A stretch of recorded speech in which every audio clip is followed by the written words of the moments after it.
ഏറ്റവും അവസാനത്തെ ഉദാഹരണമാണ് രണ്ട് കന്യാസ്ത്രീ അമ്മമാരെ ഇല്ലാത്ത കേസുണ്ടാക്കി കള്ളക്കേസുണ്ടാക്കി ജയിലിൽ അടച്ചത്. എന്നിട്ടത് ജാമ്യം കിട്ടാതിരിക്കാൻ വേണ്ടി പ്രോസിക്യൂഷൻ ഗവൺമെൻറ്റിന് വേണ്ടി അതിശക്തമായിട്ട് വാദിച്ചുകൊണ്ടിരുന്നു. ഇപ്പോഴും ഗവൺമെൻറ് അന്വേഷണത്തിൻ്റെ തുടക്കം മാത്രമേ ആയിട്ടുള്ളൂ, അതുകൊണ്ട് ജാമ്യം കൊടുക്കരുത് എന്നാണ് ഇന്നും കോടതിയിൽ അവരാവശ്യപ്പെട്ടത്. ഇന്നും കോടതിയിൽ അപ്പോൾ കസ്റ്റഡിയിലെടുത്ത് ക്വസ്റ്റ്യൻ ചെയ്യേണ്ട ആവശ്യമുണ്ടോ എന്ന് ചോദിച്ചപ്പോൾ അതിൻ്റെ ആവശ്യമില്ല എന്ന് മാത്രമേ പറഞ്ഞിട്ടുള്ളൂ. ജാമ്യം കൊടുക്കരുത്, അന്വേഷണത്തിൻ്റെ ആദ്യഘട്ടത്തിലാണ് എന്നാണ് ഇന്നും പ്രോസിക്യൂഷൻ വാദിച്ചത്. അതേസമയം ബജറംഗിന് വേണ്ടി വന്ന അഭിഭാഷകരെല്ലാം ഒരു കാരണവശാലും ഒരു തരത്തിലും ഇവർക്ക് ജാമ്യം കൊടുക്കരുത്, വലിയ ക്രിമിനലുകളെ പോലെ, വലിയ കൊലക്കുറ്റം ചെയ്ത ക്രിമിനലുകളെ പോലെയാണ് ഈ കന്യാസ്ത്രീമാരെക്കുറിച്ച് ഇവർ പറഞ്ഞ് പരത്തിയിരുന്നത്. അപ്പോൾ BJPയുടെ സംസ്ഥാന നേതൃത്വം പറയുന്നതിനൊന്നും യാതൊരു പ്രസക്തിയില്ല, ദേശീയ നേതൃത്വം പറയുന്നതിനും ഒരു പ്രസക്തിയില്ല. അവരെല്ലാവരും ഇതിൽ കൂട്ടുനിൽക്കുകയായിരുന്നു.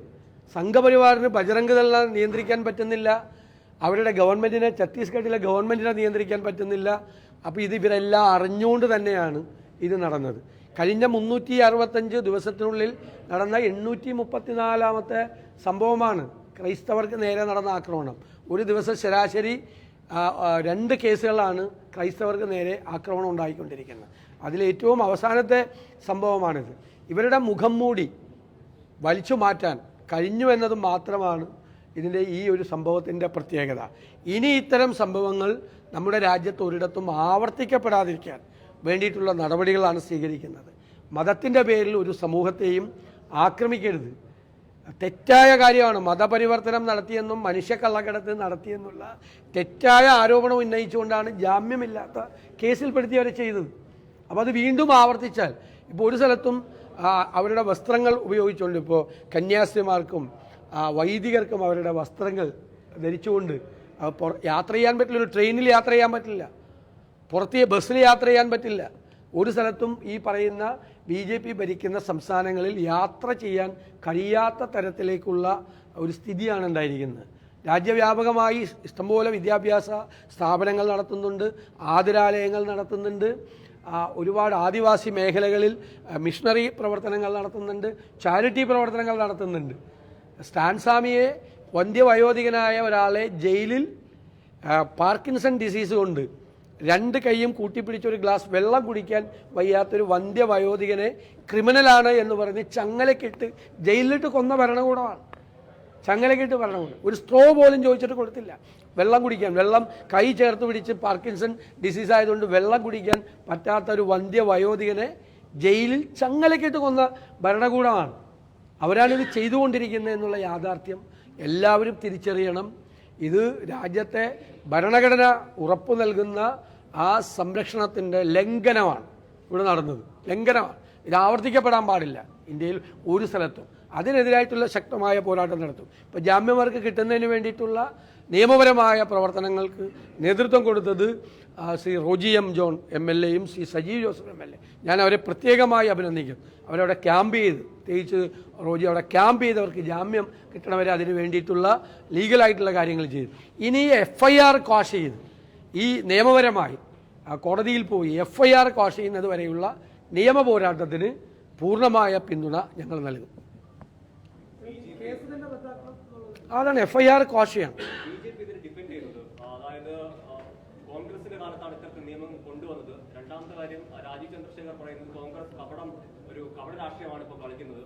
അത് മാത്രമല്ല, ഇപ്പോൾ അരമനകൾ തോറും രാജീവ് ചന്ദ്രശേഖർ കയറി ഇറങ്ങുന്നത്. അല്ല, അത് കയറി ഇറങ്ങാൻ തുടങ്ങിയിട്ട് കുറേ നാളായി. 2023 ക്രിസ്മസ് കാലത്ത് ഞാൻ പറഞ്ഞൊരു വാചകമുണ്ട്. ആട്ടിൻ തോലിട്ട ചെന്നായികളാണ് കേക്കുകളുമായി അരമനകൾ കയറി ഇറങ്ങുന്നതെന്നൊരു വാചകം 2023 ക്രിസ്മസ് കാലത്ത് പറഞ്ഞ. അത് യാഥാർത്ഥ്യമായി. 2025 അത് യാഥാർത്ഥ്യമായി. ജൂലൈ മാസത്തിൽ അത് യാഥാർത്ഥ്യമായി. 2023 പറഞ്ഞ അതേ വാചകം ഇന്നിപ്പോൾ സഭയുടെ മേലധ്യക്ഷന്മാരെല്ലാം ആ വാചകങ്ങൾ ആവർത്തിക്കുന്നുണ്ട്. കേക്കുമായിട്ട് പോയത് ഇതെല്ലാം കബളിപ്പിക്കലായിരുന്നു രാജ്യത്തുടനീളം നടന്നത്. അത് പ്രതിരോധത്തിലാവുമ്പോൾ ആർക്കെതിരെ എന്തെല്ലാം ആക്ഷേപം ഉന്നയിക്കാം. ഈ നിയമമൊന്നും കൊണ്ടൊന്നും ഞങ്ങളുടെ കാലത്തൊന്നുമല്ല ഈ നിയമം. ഇത്തരം ഒരു നിയമവും കൊണ്ടുവന്നിട്ടില്ല. കർണാടക തെരഞ്ഞെടുപ്പിൽ ഞങ്ങളുടെ വാക്കായിരുന്നു ഈ മതപരിവർത്തന നിയമം എന്നുള്ളത് റദ്ദാക്കുമെന്ന്. ഭരണം കിട്ടി മൂന്നാമത്തെ ആഴ്ച ആ തീരുമാനം എടുത്തു കർണാടക ഗവൺമെൻറ്. ഞാനാണ് അന്ന് ബാംഗ്ലൂരിൽ തെരഞ്ഞെടുപ്പ് പ്രവർത്തനവുമായി ബന്ധപ്പെട്ട് ക്രൈസ്തവ സഭയുടെ ഒരു ആവശ്യം ഈ നിയമം മാറ്റണമെന്ന് പറഞ്ഞു. അന്ന് ദേശീയ നേതൃത്വത്തിൻ്റെ കൂടി സഹായത്തോടു കൂടി കർണാടകയിലെ ലീഡർഷിപ്പ് നൽകിയ ഉറപ്പ് അവരെ അറിയിച്ചത് ഞാനാണ്. തെരഞ്ഞെടുപ്പിൽ ജയിച്ച് 3 ആഴ്ചയ്ക്കുള്ളിൽ ആ നിയമം കർണാടകത്തിൽ BJP ഗവൺമെൻറ് കൊണ്ടുവന്ന നിയമം സിദ്ധരാമയ്യ ഗവൺമെൻറ് പിൻവലിക്കുകയുണ്ടായി. ഇതാണ് നടന്നത് യഥാർത്ഥത്തിൽ. ഇവർ മനഃപൂർവ്വമായി മതസ്പർദ്ധ ഉണ്ടാക്കി ഒരു 2 മതങ്ങളെ തമ്മിൽ അടുപ്പിക്കാൻ വേണ്ടി കേരളത്തിൽ ശ്രമം നടത്തി. ക്രൈസ്തവരെയും മുസ്ലിങ്ങളെയും തമ്മിൽ ഭിന്നിപ്പിക്കാൻ കേരളത്തിൽ നടത്തിയ ശ്രമം, അതിൻ്റെ പരാജയം കൂടിയാണ് ഈ സംഭവത്തിൽ ഉണ്ടായിരിക്കുന്നത്. ന്യൂനപക്ഷങ്ങൾ അവരുടെ ഭരണഘടനാപരമായ അവരുടെ അവകാശങ്ങൾ സംരക്ഷിക്കാൻ നിൽക്കണം. ഇപ്പോൾ കേരളം എങ്ങനെയാണ് ഇതിനോട് പ്രതികരിച്ചത്? എല്ലാ സമുദായങ്ങളും മതത്തിന് അപ്പുറത്തായിട്ട് കേരളത്തിൻ്റെ ഒരു മനസ്സുണ്ട്, ഒരു മതേതര മനസ്സ്. ആ മതേതര മനസ്സ് ഒരുമിച്ചായിരുന്നു. എല്ലാവരും ഒരുമിച്ച് ജാതി മത വ്യത്യാസങ്ങളില്ലാതെ ഇവർക്ക് ജാമ്യം കിട്ടണം, അമ്മമാരാണ് ജയിലിൽ അടയ്ക്കപ്പെട്ടിരിക്കുന്നത് എന്നുള്ള വികാരത്തോടു കൂടിയാണ് കേരളത്തിലെ എല്ലാ മതസ്ഥരും നിന്നത്.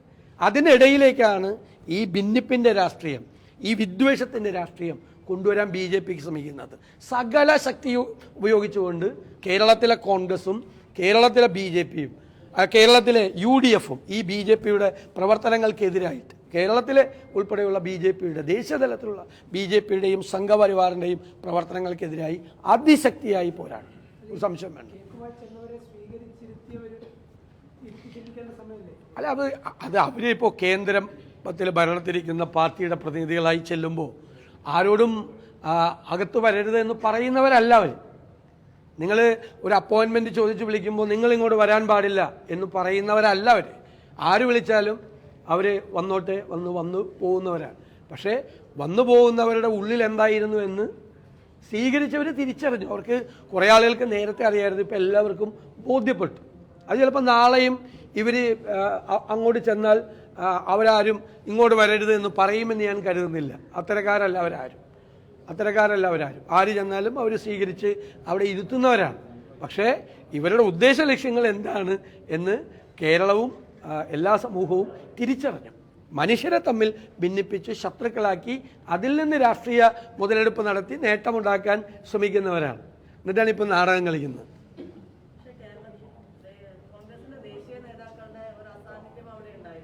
ഒരു ദേശീയ തലത്തിലുള്ള നേതാക്കന്മാരുടെയും അസാന്നിധ്യം ഉണ്ടായില്ല. അവിടെ AICCയുടെ ചാർജുള്ള ജനറൽ സെക്രട്ടറി ഉണ്ടായിരുന്നു. ഛത്തീസ്ഗഡിൻ്റെ മുഖ്യമന്ത്രിയായിരുന്ന ഭൂപേഷ് ബാഗൽ ജയിലിൽ വരെ പോയി. അവിടുത്തെ PCC പ്രസിഡന്റ് ഉണ്ടായിരുന്നു. പ്രിയങ്ക ഗാന്ധിയുടെ നേതൃത്വത്തിലാണ് പാർലമെൻറ്റിൽ സമരം നടത്തിയത്. അതെല്ലാവരും ഉണ്ടായിരുന്നു. എല്ലാ MP-മാരുടെ 2 ഡെലിഗേഷനാണ് അവിടെ പോയത്. അതൊക്കെ വളരെ കൃത്യമായിട്ടുണ്ടായിരുന്നു. അത് ഇവിടുത്തെ ഈ കേരളത്തിലെ BJPക്കാർ പ്രചരിപ്പിക്കാൻ നോക്കിയതാണ്. ഒരു പ്രസ്താവന ഉണ്ടോ എന്നൊക്കെ ചോദിച്ച് ഞാൻ ഭൂപേഷ് ബാഗലിൻ്റെ പ്രസ്താവന എടുത്തു കൊടുത്തല്ലോ. ഏതെങ്കിലും ഛത്തീസ്ഗഡിലെ നേതാക്കന്മാരുടെ പ്രസ്താവന ഒന്ന് കാണിക്കാമോ എന്ന് ചോദിച്ചാൽ ഇവിടുത്തെ BJPക്കാരോ പറഞ്ഞത് കേട്ട് നിങ്ങൾ മാധ്യമപ്രവർത്തകർ കഴിഞ്ഞ ദിവസം എന്നോട് ചോദിച്ചതാണ്. അവിടുത്തെ മുൻ മുഖ്യമന്ത്രി, ഞാൻ അദ്ദേഹമായിട്ട് ഫോണിൽ സംസാരിച്ചാണ്. അതേ എല്ലാ കാര്യത്തിനും ഇപ്പോൾ റോജി M. ജോണൊക്കെ ആയിട്ട് ബന്ധപ്പെട്ട് ഈ കേസിൻ്റെ നടത്തിപ്പും അതിൻ്റെ വക്കീലിനെ എല്ലാ കാര്യത്തിലും അദ്ദേഹം ഉണ്ടായിരുന്നു. മുൻ മുഖ്യമന്ത്രിയാണ് അവിടെ വന്ന് നിൽക്കുന്നത്. അപ്പോൾ ഇവിടുത്തെ BJPക്കാർ പ്രചരിപ്പിച്ചത് പച്ചക്കള്ളാണെന്ന് തെളിഞ്ഞില്ലേ? അദ്ദേഹം അവിടെ ഉണ്ടായിരുന്നു. ആദ്യത്തെ ഡെലിഗേഷന് MP-മാരുടെ ഡെലിഗേഷന് ജയിലിൽ അനുമതി നിഷേധിച്ചപ്പോൾ മുൻ മുഖ്യമന്ത്രി അവിടെ വന്നു. അദ്ദേഹം കൂടി ജയിലിൽ പോയി ഈ കന്യാസ്ത്രീ അമ്മമാരെ കണ്ടു. അതായിരുന്നു കോൺഗ്രസ്. ഇവരുടെ കാപട്യമൊന്നും കോൺഗ്രസിനില്ല.